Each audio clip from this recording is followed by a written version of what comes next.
told that you can possibly over-supplement?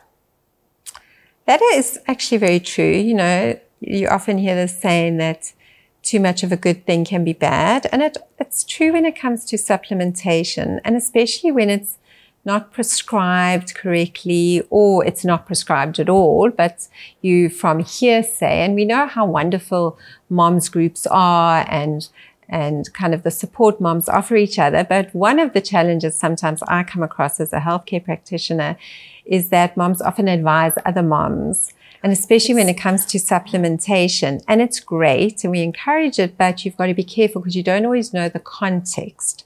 So your child might have been recommended a supplement because of a specific need or reason, or an amount of a supplement because of a specific need or reason.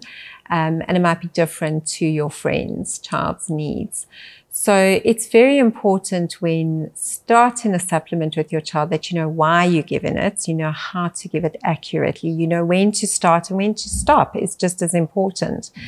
The important thing with nutritional supplements is that in isolation, especially what we call the modular supplements, which is like one vitamin particular, like iron is a very good example. Parents will often want to give iron so their child can have a better appetite or sleep through the night. But they don't really understand that in high doses, iron can be very toxic. So giving more and more iron is not that healthy.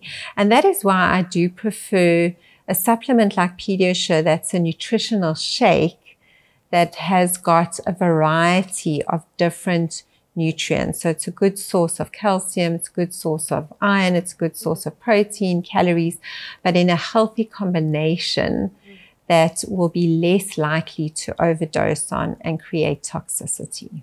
Yeah, it also just prevents using like a number of different things where it's just all in one. That makes a lot of sense. Absolutely. And I think that is the convenience of a nutritional supplement like Pediasure, is that you've got all these groups of nutrients which are so important for your child's growth and development, but not in excess quantities. Kath, I've heard some stories that nutritional supplements can actually lead to weight gain. Is that true, or are they just stories? You're not the first person to ask me that question, and it's a valid concern. I think what's important to remember is the reason behind why we use nutritional supplements. And often in the case of picky eaters or repeated illnesses, when you are using a nutritional supplement, you are filling nutritional gaps, which means the child isn't getting adequate calories or adequate protein or adequate micronutrients. So when you are filling nutritional gaps, you're definitely not going to be overfeeding because the child needs that nutrition. The important thing is to liaise with your healthcare provider as to the quantity that you need and to work in accordance with that, understanding that at certain times you are going to use more of the supplement than other times. And that's important to remember. Yeah, so for example, when they're sick, they might need 2 servings, for example, when they're not in the mood to eat anything else. So yeah, exactly. And you'll go through days and periods of time where you'll give a bit more than other days. So the key is to know when to cut back. And it's really not that difficult. It's if they are starting to eat a good amount of food, that you feel they're eating from all the different food groups and they're eating their protein better than what they used to. That's a sign that you can probably start cutting back. And then when they kind of eat less, you're going to maybe increase it. And it might be for a day or a few days. And the whole idea behind nutritional supplementation is to bring their bodies into a healthy space where they're used to getting all this nutrition so that they start consistently desiring all that nutrition. And that's what's important. Immune boosting, is it a thing?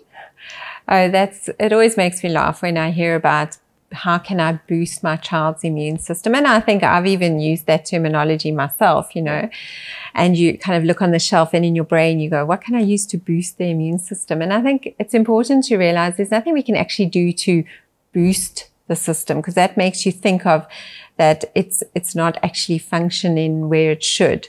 Now, we obviously want to optimize the immune system. We want it to function at its best way possible.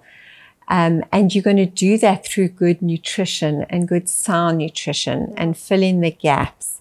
And that's what's important, because if the immune system doesn't have access to good nutrients like vitamin B, like iron, like zinc, it's not going to function at the best way possible. So there's nothing you can do artificially to necessarily turn it up or boost it, as they say. But what you can do nutritionally is you can feed the immune system with all the good nutrients that it needs in order to function its best. And remembering that the immune system of a body and your child's body is a complex system. And so it doesn't require just one nutrient. So it's not just give your child vitamin C and you will boost their immune system. It's give your child a good balance of all the nutrients, and that's going to make the immune system functional and able to function. And a supplement like Pediasure, which is a nutritional supplement that is a good source of all those nutrients, will be able to assist the immune system in functioning optimally. That clears it up for me. Thank you. I've also heard really good things about pre and probiotics. Would it be a good idea to give my children that along with Pediasure? Oh, it's really not necessary, because Pediasure actually contains both the pre and the probiotic. Wow. Yeah, so it's one less thing you have to give your children. The prebiotics are wonderful because they feed the probiotics, and probiotics are needed during illness and post-illness, often because they get given antibiotics to fight the bad bacteria, but then kills off their good bacteria. Or in the case of a gastrovirus, the probiotics actually assist the gut to replenish so that they can kind of be back to what it was before the gastro. And it's wonderful that Pediasure has both in it. So it really is a great source of both a pre and a probiotic. And the other thing that Pediasure has or doesn't have is lactose. And lactose often during a gastro illness is not advisable. And so children need to often stop drinking certain dairy products that contain lactose. So knowing that Pediasure doesn't have lactose also gives you peace of mind to use it during like a gastro illness. That's fantastic. It sounds like every parent needs a tin of Pediasure in their cupboard. Yeah, absolutely. And I would really recommend just giving it to your child during illnesses, post-illnesses, and keeping it handy for those days to break that vicious cycle that's so easy to get into with illness, low appetite, poor eating, and so it continues until you use something like a nutritional supplement like Pediasure. Thanks so much, Kath. I feel so much better prepared for the next cold and flu season. Pleasure.